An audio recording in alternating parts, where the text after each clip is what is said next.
कहानी की शुरुआत होती है जर्मनी के एक स्कूल में। वहाँ एक अजीब सी घटना की पुलिस इन्वेस्टिगेशन चल रही थी। इसी बीच एक रहस्यमयी औरत स्कूल के सामने आई। उसने बाहर एक टेबल देखा जिसमें खून लगा हुआ था। सबसे अजीब बात यह थी कि पहले फ्लोर की दीवार में एक बहुत बड़ा छेद था, जिसे देखकर ऐसा लगता था मानो किसी ने बहुत ज्यादा ताकत से इस टेबल को वहां से फेंका हो। स्कूल के अंदर गई और देखा कि एक छोटी लड़की कोर्ट में छुपी हुई थी। उस लड़की का नाम वड़ी है। उस लड़की के कान में हेडफोन लगे हुए थे। वह खुद को शांत करने के लिए गाने सुन रही थी। उस औरत ने अपना नाम डॉक्टर स्टर्न बताया। उसने कहा कि वह एक सरकारी साइकियाट्रिस्ट है और वड़ी को सुरक्षित जगह पर ले जाएगी। सालों बाद अब वड़ी एक वेट्रेस के तौर पर काम कर रही है। रोज सुबह वह अपनी दवा लेती है। वो अपने पति मार्स, जो कि एक सिक्योरिटी गार्ड है, और बेटे कार्ल के साथ रहती है। उसकी जिंदगी वैसे ठीक है, लेकिन पैसों की बहुत तंगी चल रही थी। उन्होंने अपना घर खरीदने के लिए जो लोन दिया था वह उसकी ईएमआई तक नहीं चुका पा रहे। इसी वजह से वड़ी ने फैसला किया कि वह अपने बॉस से तनख्वाह बढ़ाने की बात करेगी। ब्रेकफास्ट के बाद उसने अपने पति और बेटे को बाय बाय किया और काम पर चली गई। काम खत्म करने के बाद उसने अपने बॉस के ऑफिस में जाकर कहा कि मुझे प्रमोशन चाहिए। मैं पिछले 3 साल से यहाँ हूँ पर काम कर रही हूँ। लेकिन उसकी बॉस ने सीधे तौर पर मना कर दिया और कहा कि वड़ी को अभी और ज्यादा सीखने की जरूरत है।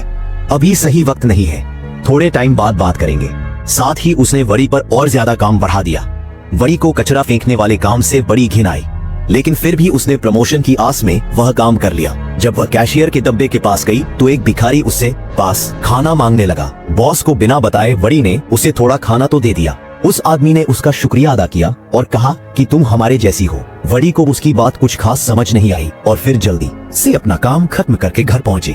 घर जाते वक्त कुछ आवारा गुंडे उसे छेड़ने लगे। उन्होंने पीछे से उसे आवाज लगाई, लेकिन वड़ी अपने हेडफोन्स लगाकर सीधा चलती रही। कुछ मिनट बाद वड़ी एक पुल को क्रॉस कर रही थी। तभी एक आदमी उसकी तरफ भाग कर आया। वड़ी को लगा कि यह वही पहले वाले गुंडे हैं, तो उसने अपना बैग घुमा के उस आदमी को मारा। लेकिन यह तो वही भिखारी निकला जिसे उसने खाना दिया था। उस भिखारी ने अपना नाम मैरिक बताया। मैरिक ने वड़ी से पूछा कि क्या तुम रोज अपनी दवाई ले रही हो? हैरान हो गई कि इस आदमी को दवाइयों के बारे में कैसे पता। मैरिक ने बताया कि वह दवाई तुम्हारी ताकतों को रोक रही है। वड़ी को लगा कि यह भिखारी पागल है, लेकिन मैरिक ने अपनी बात साबित करने के लिए पुल से छलांग मार दी। वो नीचे रोड पर गिरा और उसे कोई चोट भी नहीं आई। वड़ी यह देखकर चौंक गई कि इतनी नीचे गिरने के बाद भी मैरिक को कुछ नहीं हुआ। पर तभी अचानक से फुल स्पीड में आ रहा एक ट्रक मैरिक के ऊपर से चला गिर गया। यह देखकर वड़ी को बहुत बड़ा झटका लगा। उसने इमरजेंसी नंबर पर कॉल किया और फिर तुरंत वहां से निकल गई। अगली सुबह वड़ी डॉक्टर स्टर्न के थेरेपी सेशन में गई, लेकिन उसने ब्रिज वाली बात नहीं बताई। सिर्फ इतना कहा कि उसने एक अजीब सा सपना देखा जिसमें उसके पास सुपर पावर्स थी। सिर्फ इतनी सी बात से डॉक्टर स्टर्न ने कहा कि तुम्हारी दवाइयां थोड़ी बढ़ानी पड़ेगी। थेरेपी के बाद जब वड़ी घर आई तो उसने देखा कि घर खाली करने का एक और नोटिस मिला है। पैसे की प्रॉब्लम बहुत बढ़ रही थी, पर वड़ी को पूरा यकीन था कि कभी ना कभी तो प्रमोशन मिलेगा। एक और दिन वड़ी कचरा फेंकने गई और मैरिक को देखा। वह अभी भी जिंदा था और बिल्कुल ठीक भी। मैरिक ने बताया कि वह भी एक फ्रीक है, ऐसे लोग जिनके पास अलग अलग तरह की शक्तियां होती हैं। मैरिक के पास एक ऐसा शरीर है जिसे कभी तबाह नहीं किया जा सकता। अब जब मैरिक ने प्रूफ दे ही दिया था तो उसने वड़ी से कहा कि दवाई लेना बंद कर दो। रात को वड़ी ने अपनी दवाइयां टॉयलेट में फेंक दी। कुछ दिनों में वड़ी को अजीब महसूस होने लगा। काम करते वक्त उसके शरीर में बहुत तेज दर्द हो रहा था। जब वह एक कस्टमर के लिए मील बना रही थी तो उसने स्टील ट्रे को गलती से बेंड कर दिया। जल्द ही उसे समझ आ गया कि उसके पास सुपर स्ट्रेंथ है। उसने ट्रे को छुपा कर रख दिया ताकि कोई देख न ले। जब वह घर जा रही थी तो वही बदमाश उसे छेड़ने लगे, केला छोड़ दो। लेकिन उनके लीडर ने वड़ी को धक्का दिया। वड़ी ने गुस्से में आकर उसे बड़ी आसानी से दूर फेंक दिया और जब बाकी लोगों ने भी हमला किया तो वड़ी ने सबको एक एक मुक्के में उड़ा दिया। पहली बार वड़ी को लगा कि वह आजाद और खुश है। अगली सुबह वड़ी बहुत खुश होकर अपना काम कर रही थी। डॉक्टर स्टर्न बिना बताए वहां आ गई और बोली कि वड़ी ने थेरेपी सेशन को मिस कर दिया। उसने वड़ी को उसकी दवाइयों का फायदा समझाया। वड़ी को शक तो हो रहा था, पर फिर भी उसने वादा किया कि मैं अगले हफ्ते से जरूर आऊंगी। डॉक्टर के जाते ही बॉस वड़ी के पास आई, हाथ में वही मुड़ी हुई स्टील की ट्रे पकड़े हुए। उसने वड़ी पर इल्जाम लगाया कि मुझे पता है तुमने किया होगा ये, और साथ ही कहा कि तुम्हारी सैलरी से पैसे काटूंगी मैं। इस बात से वड़ी को गुस्सा आ गया। उसने बॉस को शर्ट से पकड़ा और हवा में उठा लिया। अगर तूने मेरे पैसे काटे ना मोटी तो जिंदगी भर पछताएगी। इस हरकत से बॉस डर कर ऑफिस में भाग गई। इसके बाद वडी मैरिक से मिलने गई और उससे अपनी पावर्स के बारे में पूछा। मैरिक ने बताया कि दुनिया में हम जैसे बहुत से लोग हैं, लेकिन सरकार वही दवाइयां देकर उनकी ताकतों को छुपा रही है। अगर वडी को और सच्चाई जाननी है तो उसे थेरेपी बिल्डिंग की जांच करनी चाहिए।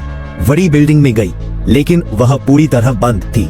वो सोचने लगी कि बिना शोर किए अंदर कैसे जाऊं। फिर उसे एक सुपर हीरो मूवी याद आई जिसके अंदर हीरो एक बिल्डिंग से दूसरी में जंप करता है। वडी ने भी सोचा कि हो सकता है मैं भी कर लूं, और वह सच में जबरदस्त छलांग लगाकर बिल्डिंग के अंदर घुस ही गई। अंदर वडी को एक फाइल मिली जिसमें बहुत से पेशेंट्स के रिकॉर्ड्स थे। उनमें उसके साथ काम करने वाले आदमी एल्मार की फाइल भी थी। यह देखकर वडी को शक हुआ कि एल्मार भी एक फ्रीक है। वडी उसके घर गई और देखा कि वह अपनी दवाइयां लेने ही वाला था। वडी ने उसे रोका और बताया कि यह दवाइयां तुम्हारी ताकतों को रोक रही है। जाहिर सी लगी, लेकिन वह सुपर हीरो मूवीज का बहुत बड़ा फैन था, तो उसने वडी की बात मान ली। साथ ही वह अपने पिता और सौतेली माँ के साथ रहकर परेशान हो चुका था। वो लोग हमेशा उसे नीचा दिखाते रहते। अगर उसके पास सच में शक्तियां हैं तो हो सकता है घर में उसकी इज्जत बढ़ जाए। इसलिए उसने वादा किया कि अब मैं दवाइयां नहीं लूंगा। एक और दिन बीत गया और अब वडी और भी ज्यादा ताकतवर और कॉन्फिडेंट महसूस कर रही थी। वह धम से बॉस के ऑफिस में घुस गई प्रमोशन मांगने के लिए, पर इससे पहले कि उसकी बॉस कुछ बोल पाती, वडी ने कहा कि हाँ थैंक यू, पगार बढ़ाने के लिए, और मैं काम बहुत अच्छे से करूंगी। दिन के आखिर में वह एल्मार से मिली। उसने भी दवाइयां लेना बंद कर दिया था। उसने वडी के सामने ही एक लैंप उठाया और अपने दिमाग की ताकत से उसे ऑन कर दिया। दवाई बंद करते ही एल्मार को समझ आया कि उसके शरीर से बिजली निकलती है। यही है उसकी सुपर पावर। वह दोनों रात को बाहर गए बात करने के लिए, और उन्हें समझ आया कि बचपन से उनकी ताकतों को दबाया जा रहा है। एल्मार को तो अब यकीन हो चुका था कि उनकी ताकत भगवान का दिया एक तोहफा है और उनके जैसे लोग कुछ बड़ा करने के लिए बने हैं, जैसे मार्वल्स के सुपर हीरोज। लेकिन वडी सबसे पहले अपनी पैसों की दिक्कत को सॉल्व करना चाहती थी। इसी वजह से जब वो लोग एक एटीएम के पास गए तो वडी ने उसे लात मार के खोल दिया और सारे पैसे निकाल लिए ताकि घर की ईएमआई भर सके। इसके बाद उसने एल्मार से कहा कि थोड़े पैसों से तो एंजॉय करना भी बनता है, और फिर दोनों एक नाइट क्लब में मजे करने चले गए। रात को वडी ने देखा कि कुछ लड़के एक लड़की को तंग कर रहे हैं, तो उसने आगे बढ़कर उनसे कहा कि वहां पीछे वाली गली में चले क्या। जैसे ही वो लोग थोड़ी सुनसान सी जगह पर गए, वडी ने सबको पीट दिया। उसकी सुपर स्ट्रेंथ का मुकाबला वो लोग कहाँ कर सकते थे। एक लड़के ने फिर भी पीछे से हमला करने की कोशिश की, पर एल्मार टाइम पर आ गया और उसे बिजली का झटका देकर गिरा दिया। वडी ने इसके लिए एल्मार को शुक्रिया कहा और फिर दोनों अपने अपने घर चले गए। घर पहुंचकर वडी ने अपने पति को लिविंग रूम में सोते हुए पाया। वह जैसे ही उठा, वडी ने उसे लोन चुकाने के लिए पैसे दे दिए और फिर दोनों ने कुछ प्यार भरे बातें कही, लम्हे साथ बिताए। अगले दिन वडी अपने बेटे काल को स्कूल से लेने गई और देखा कि 3 लड़के उसे परेशान कर रहे थे। उन बच्चों का लीडर वडी को आता देख उसका भी मजाक उड़ाने लगा, लेकिन बच्चों को कुछ करने की बजाय वडी ने बड़ी आसानी से उन तीनों की साइकिलें तोड़ दी। काल नहीं जानता था उसकी मम्मी इतनी ताकतवर है। वह वडी की पावर देखकर हैरान हो गया। घर का पूरा कर्जा चुकाने के बाद वडी ने पूल को भरना शुरू किया ताकि अपने परिवार के साथ थोड़ा समय एंजॉय किया जा सके। लेकिन वडी को यह नहीं पता था कि क्लब वाले लड़के पुलिस में कंप्लेंट करने गए हैं और वह यह कह रहे, सुपर स्ट्रेंथ वाली एक औरत ने उनके ऊपर हमला किया। पुलिस को पहले तो यह मजाक लगा, लेकिन फिर चीफ ने एक एक्सपर्ट को बुलाया। यह एक्सपर्ट कोई और नहीं बल्कि डॉक्टर स्टर्न है, जो कि उस औरत के बारे में और जानना चाहती है। इस बीच वडी एल्मार को मैरिक से मिलाने ले गई और एल्मार ने अपनी सुपर पावर दिखाई। उसके घर की सारी इलेक्ट्रिसिटी ऑन कर दी। वह तीनों एक साथ बैठकर बात कर ही रहे थे कि तभी मैरिक ने बताया कि और भी लोग हैं उनकी तरह, पर वह सभी एक साइकेट्रिक क्लिनिक के अंदर बंद हैं। ये सुनकर एल्मार ने फैसला किया कि वह सबको बचाएगा और पूरी दुनिया को सच दिखाएगा। लेकिन मैरिक को लग रहा था कि सब में रिस्क है। अगर पकड़े गए तो सरकार उन्हें भी बंद कर देगी। लेकिन वडी ने कहा कि वह कोई जानवर नहीं है, इंसान है। उनकी क्या गलती अगर वह ताकत के साथ पैदा हुए। उन्हें जिंदगी जीने का एक नया मौका मिलना चाहिए। जब बाकी दोनों का मन नहीं बदला तो मैरिक भी मदद करने को तैयार हो गया और क्लिनिक का रास्ता दिखाया। तीनों गाड़ी में निकल गए और एल्मार ने अपना सुपर हीरो कॉस्ट्यूम दिखाया। वो खुद को इलेक्ट्रोमैन बुला रहा था। उसने बाकी 2 के लिए भी कॉस्ट्यूम बनाए थे, पर मैरिक ने वह कपड़े पहनने से मना कर दिया और वडी ने सिर्फ लाल रंग के बाल पहन लिए। क्लिनिक पहुंचकर मैरिक और एल्मार ने बाहर वेट किया और वडी सिक्योरिटी गार्ड से बात करने गई।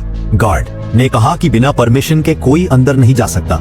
लेकिन वड़ी ने उससे फ्लर्ट करते हुए उससे बाथरूम का रास्ता पूछा और फिर बड़ी चालाकी से अंदर घुस गई। गार्ड ने जैसे ही मुड़कर देखा, वड़ी ने उसे बेहोश कर दिया और फिर डक्ट टेप से बांध दिया। अब सिर्फ कैमरास को बंद करना बचा था और एल्मार ने एक जबरदस्त झटके से पैनल को बंद कर दिया। तीनों मिलकर पेशेंट्स को ढूंढने निकल पड़े, लेकिन वह ये नहीं जानते थे कि गार्ड होश में आ गया था। बंधा हुआ होने के बावजूद भी वह अलार्म बटन तक पहुंच गया और बैकअप बुला लिया। उधर वड़ी और उसके साथियों ने पेशेंट्स को ढूंढ लिया था, लेकिन तभी एक पुलिस वाला आ गया और बंदूक तानकर सबको सरेंडर करने के लिए कहा। वड़ी ने एक टेबल को उसकी तरफ धक्का दिया और झटके से पुलिस वाले ने गोली चला दी, जो कि मैरिक को लगी, पर उस पर कोई नुकसान नहीं हुआ। अलार्म बजने लगा और अब तीनों भागने की कोशिश करने लगे, लेकिन बहुत सारे पुलिस वालों ने बंदूक लेकर उन्हें घेर लिया। तभी बाहर जबरदस्त बारिश होने लगी और एल्मार ने उसका इस्तेमाल करके इलेक्ट्रिक चार्ज पैदा किया, जिसने सारे पुलिस वालों को बेहोश कर दिया। आखिरकार वह सब भाग निकले, लेकिन वड़ी थोड़ा घबराने लगी और उसने जल्दी से गाड़ी रोकने को कहा। उसे डर लग रहा था कि बिजली के झटके से पुलिस वाले मर तो नहीं गए। मैरिक ने एल्मार को डांटा अपनी ताकतों का लापरवाही से इस्तेमाल करने के लिए। एल्मार को उसकी आधी अधूरी सी बात समझ नहीं आई। वैसे भी वह मानता था कि यह ताकत भगवान ने उसे किसी मकसद के लिए दी है, पर वड़ी को बहुत बुरा लग रहा था और उसने फैसला किया कि वह सब कुछ भूलकर अपने परिवार के पास लौट जाएगी। उसने अपने घर पर एक पार्टी रखी और पड़ोसियों को बुलाया अपने परिवार के साथ समय बिताने के लिए।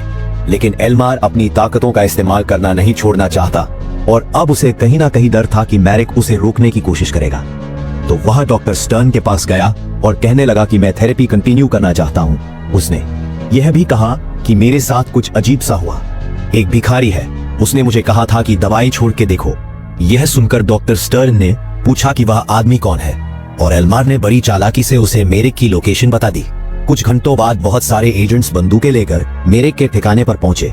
उसने भागने की कोशिश की पर पकड़ा गया। वो लोग उसे पकड़कर क्लिनिक ले गए। वुडी को इस सब के बारे में कुछ नहीं पता था और वह अपने परिवार के साथ समय बिता रही थी। तभी एल्मार उसके घर पर आया, सुपर हीरो कॉस्ट्यूम पहनकर। वुडी ने उसे अंदर बुलाया और पूछा कि तुम यहाँ क्या कर रहे हो। एल्मार ने वड्डी को बताया कि मैरिक पकड़ा गया और अब उसे डर लग रहा है कि अगला निशाना वही लोग होंगे।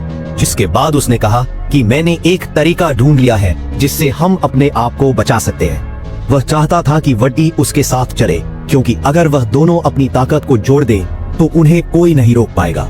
वड्डी ने इसके लिए मना कर दिया, क्योंकि वह किसी को नुकसान नहीं पहुंचाना चाहती और अपने परिवार को खतरे में तो बिल्कुल भी नहीं डालना चाहती। एल्मार को उसकी यह बात पसंद नहीं आई और वह गुस्सा होकर वहां से चला गया। उसने फैसला किया कि यह मेरी ताकत है, मैं चाहे इसका जैसे मर्जी इस्तेमाल करूं, कोई मुझे रोक नहीं सकता।